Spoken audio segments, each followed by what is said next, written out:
क्या आपने कभी सोचा है, देवी को हल्दी चढ़ती है लेकिन भोलेनाथ को नहीं? एक ऐसा रहस्य है जो केवल शुद्ध भक्त ही नहीं बल्कि गहरे आध्यात्मिक विज्ञान से जुड़ा है। शिवलिंग पर जल, बेलपत्र, दूध चढ़ता है, पर हल्दी क्यों वर्जित है?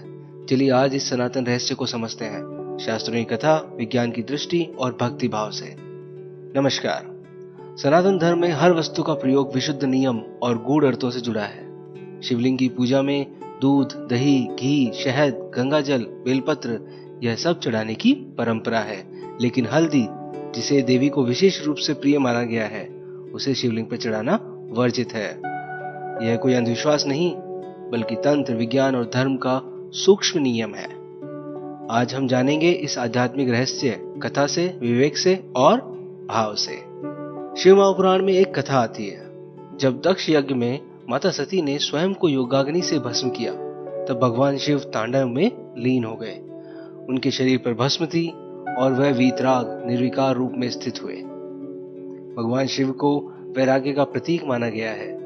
हल्दी, जो सौंदर्य, सृजन और स्त्रीत्व का प्रतीक है, वह उस शिव की उस निराकार, निर्विकार, औघड़ अवस्था के विरोध में माना गया।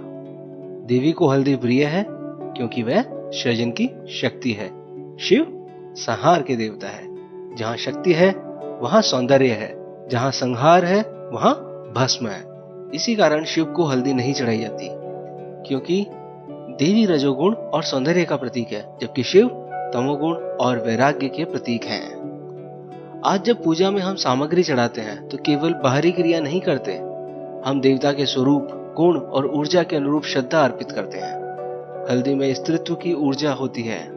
शिवलिंग पुरुष तत्व का प्रतीक है, लेकिन तपस्वी, निष्काम, निर्विकार रूप का। इसलिए हल्दी, जो सौंदर्य और कामना की प्रतीक है, उस पर चढ़ाना ऊर्जा के विरोधाभास को दर्शाता है। यह नियम केवल आस्था का नहीं बल्कि ऊर्जाओं के संतुलन का भी है। और हाँ, याद रखिए, शिव को अर्पित किया गया जल हमारे भीतर के विकारों को शांत करता है, लेकिन अनुचित अर्पण हमारे ही चित्त को अशांत कर सकता है।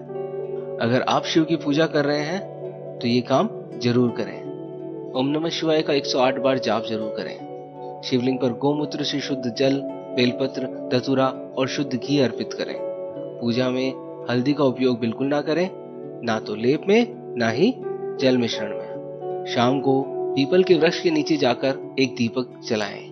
भगवान शिव से प्रार्थना करें, हे नीलकंठ, हमें विवेक दो, संयम दो और सत्कर्म की शक्ति दो। याद रखें, भाव ही मुख्य है, सामग्री नहीं। जानते हैं क्या हमें करना चाहिए और क्या नहीं?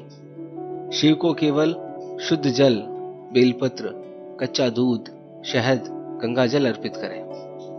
बेलपत्र चढ़ाते समय ध्यान रखें 3 पत्तों का समूह हो और वह उल्टा ना हो। मंत्र उच्चारण के साथ अर्पण करें। भाव और श्रद्धा सबसे महत्वपूर्ण है। तो देखते हैं क्या नहीं करना चाहिए। शिवलिंग पर हल्दी, सिंदूर, कुमकुम कभी ना चढ़ाएं। तुलसी के पत्ते शिव को ना चढ़ाएं। याद रखें, ये केवल विष्णु को प्रिय हैं। दूषित जल या हाथ से तोड़े गए बेलपत्र का उपयोग ना करें। तो कुछ बात जो हमें हमेशा ध्यान रखनी है। हल्दी की ऊर्जा उष्ण होती है और शिवलिंग पर ठंडा जल अर्पण शीतलता का प्रतीक है। शिवलिंग के ऊर्जात्मक क्षेत्र को हल्दी असंतुलित कर सकती है और यह तांत्रिक दृष्टिकोण से भी बताया गया है। तो प्रिय भक्तों, अब जब अगली बार आप शिव की पूजा करें तो इस रहस्य को याद रखें। शिव केवल भक्ति से प्रसन्न होते हैं, सामग्री से नहीं। पर सामग्री यदि अनुचित हो तो वह ध्यान भी भंग कर सकती है। शिव जी को दिया गया एक छोटा सा जल अर्पण 100 जन्मों के पापों को धो सकता है और अनुशासन में की गई पूजा मन को शांति और आत्मा को मुक्ति देती है। अगर आपने आज कुछ नया जाना तो कमेंट में ओम नमः शिवाय जरूर लिखें। अपना अनुभव, अपनी श्रद्धा और कोई परंपरा जो आप शिवरात्रि या सोमवार को निभाते हैं जरूर साझा करें। वीडियो को शेयर करें ताकि यह हर शिव भक्त तक पहुंचे। हर हर महादेव। जय भोलेनाथ।